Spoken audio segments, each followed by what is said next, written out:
y'all, it's Kim again. So after the gag order was lifted, a lot of the police reports and supplemental narratives and stuff like that have been released. They were released sometime last year. Of course, I didn't really pick up on this case till after the stupid Idaho thing came back, but I think I saw the original Dateline years ago. Of course, now you can't find it because somebody leaked the information. So there you go. But anyway, this is July 8th, 2025, 9:57. This is A. Dallinger, I think he's the chief of police, or he was. So this is 11/13/2022, and this is 10:33:59. So late at night, kind of, well, later at night. Let's see. So I think this is Jazzmin, and then maybe James' interview talking about Kernodle, Aunt Xana's sister and dad, I think. Let's see.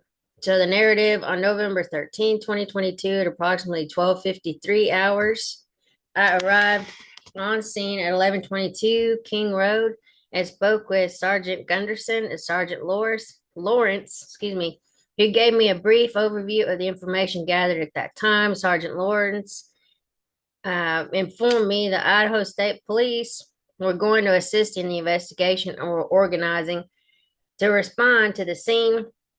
Sergeant Lawrence responded to the police department to begin interviews.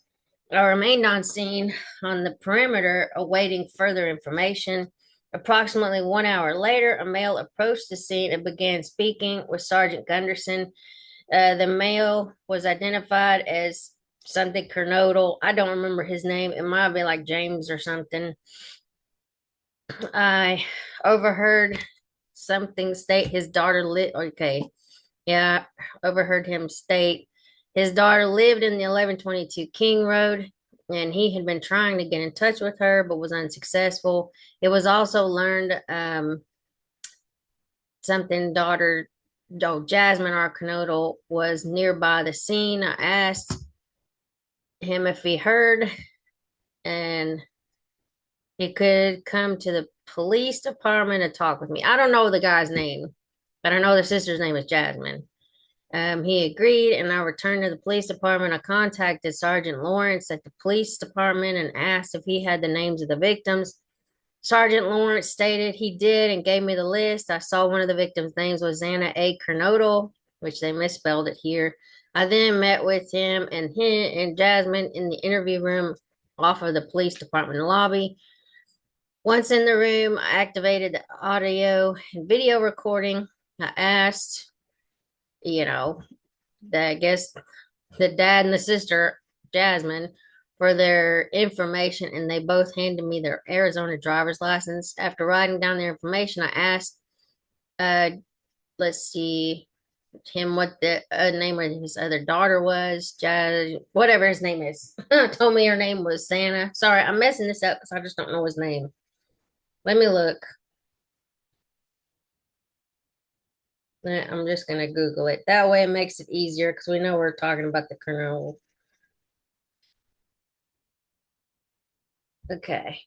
Jeff. Okay. His name is Jeff. So that makes it easier. I asked Jeff and Jazzmin for their information. They both handed me their Arizona driver's license. After writing down their information, I asked Jeff what the name of his other daughter was. Jeff told me her name was Xana. I then informed Jeff and Jazzmin that Xana was identified as one of the victims. Hold on. And that she was deceased. Both Jeff and Jazzmin became very upset and were crying heavily. Okay. I asked Jeff and Jazzmin the last time they communicated with Xana was. Jazzmin stated she texted with Xana on 11/11/22 at approximately 5 o'clock.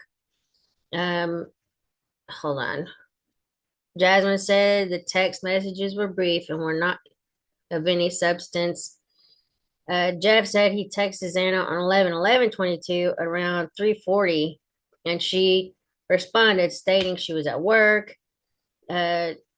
So Jeff then told me he last spoke with Xana on the phone on 11/11/22 at approximately, 9:40 hours. I have to remember my military. When they spoke about going to the WSU football game, I asked, where, okay. I asked Jeff, I guess, where Xana worked, and he said at Matt Greek. I asked both Jeff and Jazzmin if Xana had mentioned anything about having any issues with anyone or anything strange occurring lately. Both Jeff and Jazzmin said Xana had not said anything. Uh, so Jazzmin said Xana had a boyfriend, Ethan Chapman. He put that wrong. It's Chapin, who she had been dating for about 6 months or so. Hold on. I'm assuming this is probably the sister. I don't know. Jazzmin said everything seemed fine with their relationship, and Jeff added how he had met Ethan's parents in passing this weekend. It should be noted, Jeff was in town visiting as he resides in Avondale, Arizona, and it was Washington State University's Parents Weekend. I asked Jeff and Jazzmin if there was anyone they wished me to contact for them or if they wished to speak with anyone such as a member of clergy. Both told me no.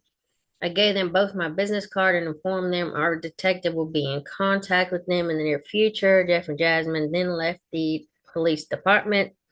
Video and audio recording of an interview attached to the case, and he's certified under penalty of perjury. And this is Anthony Tallinger, and then Captain Barrett is who reviewed it. So anyway, there's a sad thing where the parents and the sister have to be informed of Xana's unfortunate passing. So anyway, talk to y'all later. Bye.